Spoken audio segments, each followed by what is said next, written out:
Hey there, interwebs. I'm procrastinating on my cosmic horror novel and don't feel like working on my period piece, my fantasy story, or my other period piece, so you get a new video. This is part 2 of my video series of responses to Shad's video series, Fantasy Rearmed. If you haven't watched his series yet, pause this video and go watch it because it's great. The playlist is linked below in the doobly-doo, as well as part 1 of my series. No, really, go watch it. I'll wait. You done watching them now? Good. As with part 1 of the series, I love what Shad has done and respect him, and the points I make in this video are just differences of opinion or things I'd like to add. In this video, I'm going to cover centaurs, giants, merfolk, and winged humanoids. Horse people, fish people, bird people, and, big people. This video is especially relevant to me since I'm DMing a 4-player campaign where 2 of the PCs have wings and a third is an asinine centaur. Hooray! Centaurs. I want to begin by saying I basically agree with everything you said, especially regarding couched lances, shooting in motion, and the buddy system. I do have a little more to add though. Starting off, armor. As you pointed out, a shield wouldn't do much to protect the horse part, so to stay safe they either have to keep very mobile or put on armor. Between the two, armor is definitely the better option in my opinion. There's a reason the large majority of historical armies wore armor rather than relying on mobility. You rarely see armored centaurs in fiction, though, despite the historical prevalence of barding and cataphracts. I also think chariots have been overlooked, since a lone centaur could pull a lot more weight behind it on wheels than it could carry on its back. They might even manage a second support person. One shoots the arrows and the other holds the lance and shield. Looking now at weapons, I would like to add to their ranged arsenal heavy javelins, like the Roman heavy pilum or the soliferum. Horses can charge in at speeds of 40 to 50 kilometers per hour, and I presume centaurs can do the same and throw at close range, putting lots of speed behind an object with a lot of mass, hitting with a ton of force, though sadly not literally. There's also the height advantage. If they rear up on their hind legs, this would allow them to throw downwards over top of a shield wall into the second and third ranks that aren't able to lift their shields up as easily. The big problem with thrown weapons is that you can only throw them once.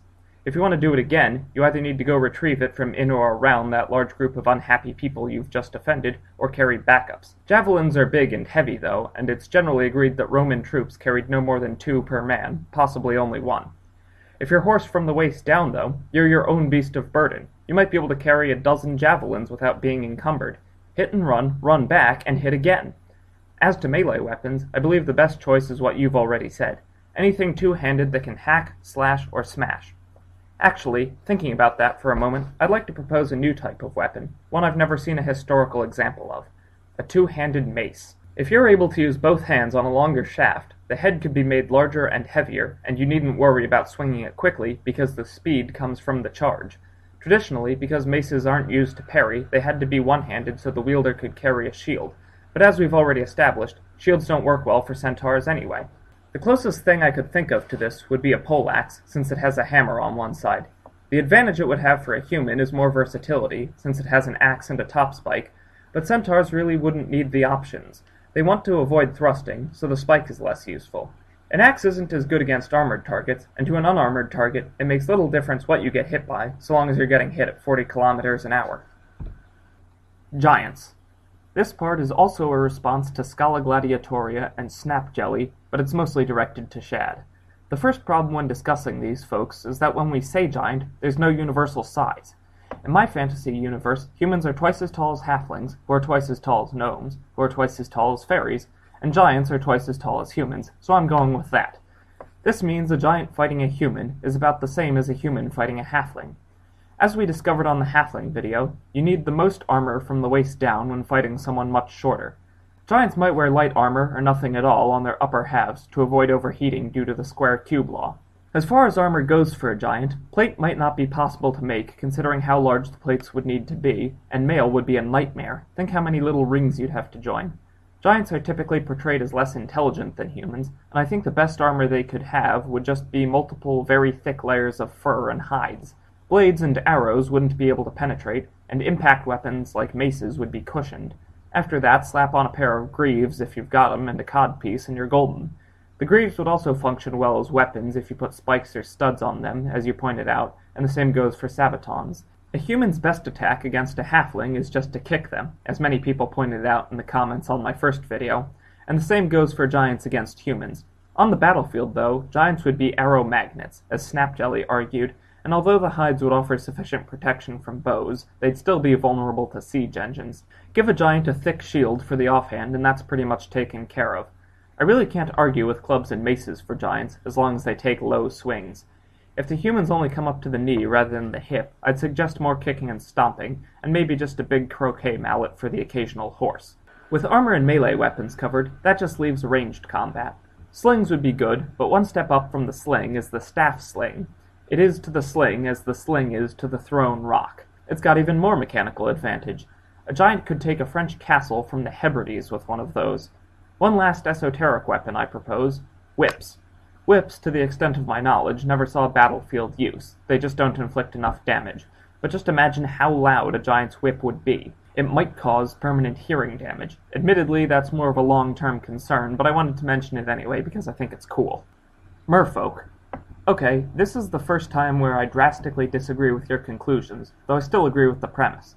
The big problem with grappling hooks is that if you throw them at someone, it'd just bounce off and not hook on. It would only do bludgeoning damage at most. A simple shield would make it almost useless. The merfolk would have to throw it past the person, then catch them pulling it back. If the person is paying attention, they can just get out of the way. Grappling hooks work well on buildings because buildings tend not to dodge. People, not so much. Before I continue, I want to address a huge question that's so far been neglected. Can merfolk smelt and forge metal? Traditionally, this requires forges and fire, which don't do so well underwater. You could say they use volcanic vents instead, but that's stretching plausibility. The most likely way merfolk are going to acquire metal weapons is through looting or trade with the landlubbers. Barring that, their weapons are most likely going to resemble those of Pacific Islanders, who famously use sea creatures for making their weapons. While I think shamshirs and tulwars could work for draw cuts, I'd like to point out that push cuts and draw cuts tend not to be as deep, and the wounds would probably only be superficial. On the other hand, that may be all you need, since you can't clot underwater, and you'd be at a much higher risk of bleeding to death. When we consider that, I think we actually have a case for serrated blades. Traditionally, on dry land, serrated blades are awful for combat because they bunch up on soft material like clothes and soft tissue and don't cut as deep, if at all. Merfolk, though, don't wear clothes, or at least not much, since wearing clothes in the water really slows you down, so that's no issue. They don't need to cut deep, either. A serrated blade would do a lot more damage to the surface tissue, and you'd have a lot more bleeding from a wound that's harder to close. Still, bleeding to death takes time you could use to kill your opponent. I think the more obvious sword of choice is the rapier and other thin, thrusty types. We know long, penetrating type swords would work, because that's exactly what sailfish have. They attack prey by slashing through schools, but they've also been observed skewering prey. Take one of their skulls and you've got a ready-made sword. Daggers would also work well, both for parrying as an offhand weapon, or for attacking on their own, since they have less surface area to create drag on slashes. The rapier and dagger combo is only against other merfolk, though. What I think would work for merfolk versus humanoid is another classic oceanic weapon, the harpoon. It has all the benefits you mentioned of a spear, plus a bit more. Merfolk could use it to fight under or above water, giving it great versatility. You could use it up close to stab and parry, or throw it from a distance. If you are throwing it, you could also tie a rope to the other end, and then it becomes a grappling hook once it sinks in with those large barbs that differentiate it from a spear. Historically, spears have usually lacked barbs because you don't want your weapon getting stuck. If you're a mercen trying to drown a humanoid, that's exactly what you want. Fighting other merfolk, though, just stick to the spear. If this is weapons handled, what about armor? As I've already stated, soft armor like cloth is a bad choice because it creates lots of drag and acts like a parachute. On the other hand, metal armor, specifically plate, is a lot better than it may first seem. Because it's a smooth, rigid surface, it doesn't have the parachute issue of a gambeson. They could also wear more form-fitting lamellar, sometimes referred to as scale mail. Technically, those are different things, but we have a hackneyed fish motif to keep in mind, damn it! The scales could be fashioned from shells. Now, Shad, you said their swords couldn't be made of steel, presumably due to rust considerations, and although I don't wholly agree, I do think bronze would be a better pick. Once it gets a surface layer of oxidation, that protects the rest of it. Now, admittedly, bronze is denser than steel, and I can already hear you crying about acting like an anchor and sinking the poor merfolk, but remember, water is denser than air, so it would feel comparatively lighter. I've been certified as a lifeguard, and part of the test is retrieving big metal weights from the bottom and placing them on land. I can personally guarantee that those bricks feel a whole lot heavier once they break the surface. Since it's more buoyant in water, armor could be made thicker than its land versions. You'd have Brace yourself. Fish tanks. Gods, I hate myself for that one. If merfolk start wearing thick plates of armor, slashing weapons are pretty much sunk, no pun intended that time. Historically, the response to plate armor has been big impact weapons that smash through it, which wouldn't work in the water due to drag, and thin thrusty weapons that stab around it. Now, the more I thought about this topic, the more interesting it became. At first I hadn't even considered armor. After a while, though, I came up with a concept that would work well for lore. Historically, merfolk warfare could be broken down into two eras: pre-first contact with land dwellers, and post-first contact. Prior to interactions with land dwellers, the merfolk had no metal, so if they wore any armor at all, it'd be light, made from bits of shell and woven kelp. Their weapons would be fashioned from shark teeth and the like, designed to deal jagged surface wounds against exposed flesh. After trade with the land dwellers, though, they'd start wearing heavy armor, and their traditional serrated blades would be useless, forcing them to switch to thrusting weapons like spears and rapiers, which could be made from sea creatures or acquired from land dwellers.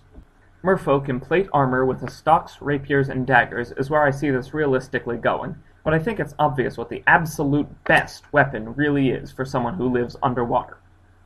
Fire arrows. Winged folk. I have to disagree with you pretty heavily here, too. I don't think wings get in the way of bows enough to negate their massive advantage. This is because birds don't need to flap 100% of the time to keep flying. As a general rule, the bigger the wings, the less flapping. Hummingbirds are almost constantly flapping, but an albatross can glide for miles without a single flap. Since winged humanoids are typically depicted with wingspans of several meters, they probably have quite a long hang time. Birds can even fold their wings in quickly with just a small drop. I imagine a winged humanoid who's been flying all their life could work out how to bring their wings back and just glide in order to draw and shoot a bow without losing too much altitude. A smaller draw weight can be drawn quicker, and the energy lost to the reduced power would be made up for by the gravity advantage, especially assuming the winged folk are smart enough to stay above the range of the archers on the ground.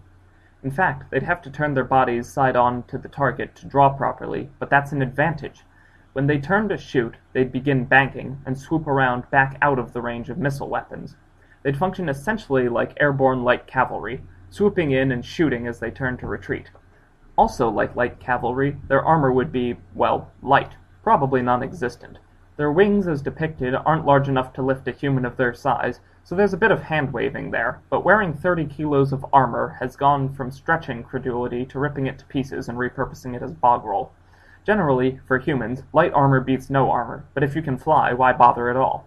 If you get close enough for them to hit you, you're doing it wrong.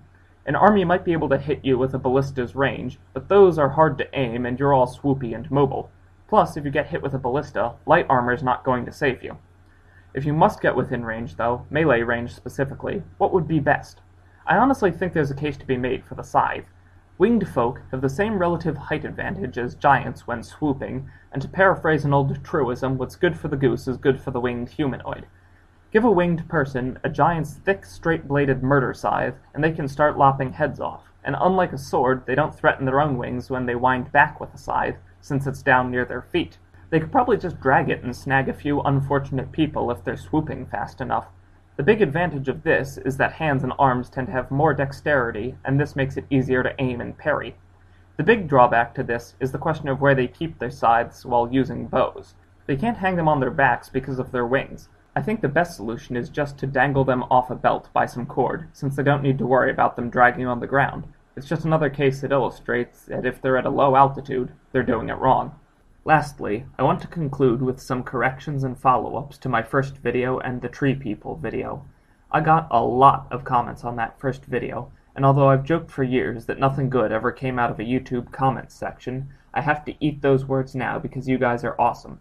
There was so much support and positivity, as well as plenty of ideas that I missed or corrections I could make. No correction was more prevalent, though, than people politely informing me that the Kusarigama was not a historical ninja weapon. To be honest, I knew this already and kind of assumed people would call me out on it, but if you rewatch the video, you'll find that I used the exact phrase, stereotypical ninja weapon, as in the weapon used by ninja stereotypes. As a brief follow-up to Tree People, I saw a few people mention usage of fire against them, as it's common in fiction to portray them as more susceptible to flames. While I can support this in gaming to maintain balance, it just doesn't work in fantasy reality. Go out and try to set fire to a living tree. You can't do it, not practically anyway, and that tree isn't even fighting back, moving, or trying to extinguish itself. You can't even set fire to a big dead log without kindling first, and tree people are still alive. Unless they're undead tree people. I also saw comments saying how they could be used to throw big rocks into massed infantry formations, and that's not a bad idea. The other thought I had was that enough of them would be an excellent defense for infantry against cavalry, because no one's going to ride their horse head first into a tree. There's a reason cavalry charges happen in fields and not forests. Making the front lines of your formation tree people gives your infantry mobile cover. Tree people and cavalry would also be an awesome combination, complementing each other perfectly. The cavalry charge is suicide against tight pike formations, but tight formations are incredibly vulnerable to big thrown boulders. Once the tree people have broken up the infantry blocks, the cavalry can swoop in to rout them. You don't need speed when you have allies on horseback. Well, that's this video wrap. So if you enjoyed it, don't like, comment, or subscribe, because this channel isn't monetized. If you want to support me and materially incentivize me to keep doing these shenanigans, consider buying one of my ebooks linked in the description, because I don't have a Patreon. If you like this, you probably enjoy my writing style and pragmatic approach to fantasy, so I'd recommend Steve Knight, Paranormal Investigator, which follows a human detective in a modern-day city full of magic and fantasy races. Thanks for watching, reading, and buying, and as always, have a nice day.